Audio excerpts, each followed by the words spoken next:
Avant que la vidéo ne commence, j'aimerais vous remercier pour les 50 abonnements à la chaîne. Ça me fait vraiment plaisir et me pousse à toujours essayer de vous livrer du bon contenu. Encore merci et je vous laisse à la vidéo.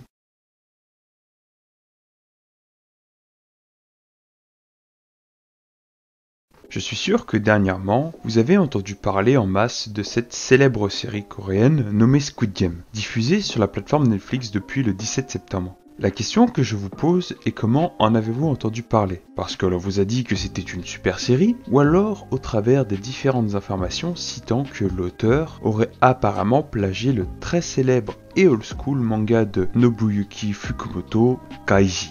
Avant toute chose, je tiens à souligner que j'ai aimé Squid Game tout comme le manga Kaiji. Je vous les recommande tous les deux d'ailleurs.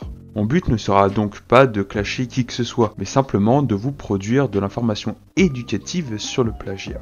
Dans cette vidéo, je ne vais pas énumérer en profondeur les différents points qui prouvent la similitude entre les deux œuvres. Plein de collègues youtubeurs l'ont fait et je ne ferai que répéter ce qui a déjà été dit. Ici, je vais simplement vous citer quelques similitudes pour nous mettre dans le contexte. En vérité, cette vidéo tournera plutôt autour du thème du plagiat et de sa reconnaissance dans la loi, etc. Tout cela tournait autour du thème de Squid Game et Kaiji. Bien évidemment, cette vidéo s'applique à toute œuvre suspectée de plagiat. Ainsi, après avoir vu cette vidéo, vous pourrez être sûr et conscient du verdict de plainte envers une œuvre et ou son auteur, si l'accusation est justifiée ou non, tout simplement.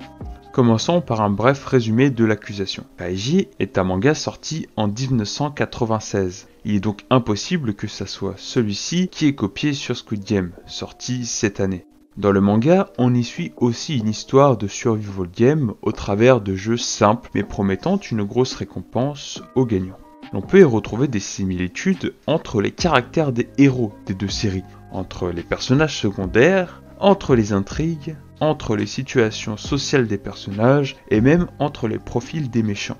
De plus, après avoir visionné le trailer de la saison 2, le peu d'images que j'ai pu voir de ce teaser montre que l'auteur de Squid Game n'a pas l'intention de changer de trame scénaristique pour nous faire oublier l'emprunt assez fort des idées du manga Kaiji pour la saison 1. Car pour cette saison 2, le jeu se passera sur un bateau, tout comme dans le manga Kaiji. Il ne manque plus du coup qu'à espérer que cela sera le seul point commun au manga dans cette saison 2. Le problème avec ce genre de procédé de copie n'est pas vraiment le plagiat à proprement parler, mais le fait qu'en faisant comme ça, pour ma part, j'ai l'impression de voir une œuvre que j'ai déjà vue, de par les similitudes étroites, alors qu'il s'agit en fait d'une nouvelle œuvre. L'intrigue en devient même attendue.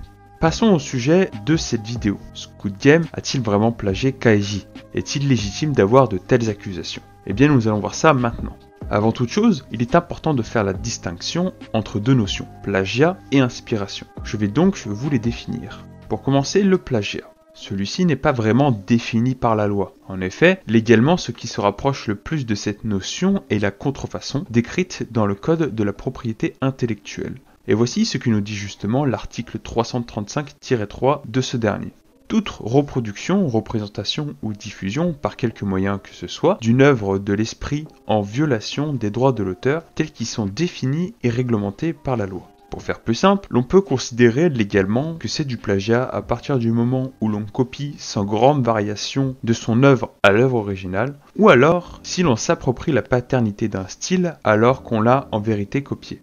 Ensuite vient l'inspiration. Pour faire très simple, tout ce qui n'est pas du plagiat sera considéré comme de l'inspiration. Il existe deux types d'inspiration qui sont l'inspiration directe et indirecte. Mais je ne rentrerai pas dans les détails juridiques là-dedans, étant donné que cela compliquerait les choses plus que ce qu'il ne le faut. Maintenant, on peut se poser cette question. À partir de quelle limite l'on peut considérer que c'est du plagiat ou non? Eh bien pour ça, il existe 4 critères à surveiller. La quantité, si c'est un petit passage ou l'entièreté qui a été volée dans une œuvre. La qualité, si c'est une copie conforme ou une simple réécriture par exemple. La conscience du vol, si l'auteur accusé était au courant qu'il existait déjà une œuvre similaire à la sienne. Et enfin le signalement. Et oui, car comme on dit, ce qui n'est pas vu n'est pas un crime. Après, il faut aussi se dire que ce genre de critère est à la fois personnel et collectif, car chaque personne peut définir le plagiat, mais chaque personne a aussi ses propres critères red line entre le plagiat et l'inspiration. Le code de la propriété intellectuelle ne protège que la forme de l'œuvre. Si un jour un mangaka tombe sur une nouvelle histoire similaire à la sienne, mais où la manière de raconter est clairement différente, il ne pourra pas porter plainte étant donné qu'il sera facilement prouvable que les deux mangaka concernés ont simplement eu la même idée, et cela sûrement en toute bonne foi. C'est pour cela que par exemple, un manga comme Platinum End et Mirai Nikki ne sont pas considérés comme des œuvres ayant eu cours à du plagiat entre elles. On pourrait donc conclure que les idées sont universelles et qu'il est impossible de condamner d'avoir des idées similaires. Mais ce n'est pas si simple que ça. Même si c'est le cas d'un point de vue juridique, il est très facile de remarquer que n'importe quelle œuvre s'étant inspirée d'une œuvre sans la copier peut être sujet à des accusations en plagiat. C'est tout simplement que malgré le facteur juridique, il en existe un autre qui est le facteur moral. Les lois n'étant pas calquées sur des comportements humains, il est possible qu'un mangaka arrive à magouiller pour passer entre les mailles de la loi, ou alors qu'un public crie trop facilement au plagiat. La distinction entre juridique et moral est à faire, mais l'une comme l'autre est nécessaire pour se compléter.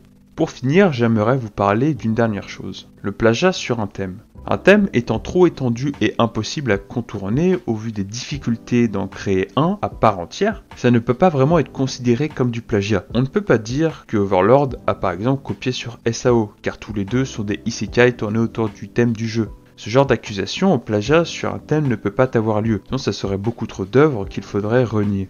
Donc pour répondre à la question concernant Squid Game, pour l'aspect juridique, je pense qu'honnêtement, même si c'est un peu flou, cela reste du plagiat. Pour ce qui est de la partie morale, ici pas de doute, c'est du plagiat au vu des trop nombreuses choses qui sont littéralement copiées ou bien trop inspirées. De plus, durant mes recherches, je n'ai vu aucune mention de l'auteur que son œuvre était tirée d'une autre œuvre, ou de demande auprès de Nobuyuki Fukumoto pour s'approprier son histoire. Enfin, ce dernier point, je ne peux pas être sûr de ce que j'avance, donc il est à prendre avec des pincettes. Voilà, c'est tout pour cette vidéo. J'espère qu'elle vous a plu et que vous y verrez plus clair maintenant. Sur ce, moi je vous dis à la prochaine et portez-vous bien jusqu'à la prochaine vidéo. Ciao tout le monde!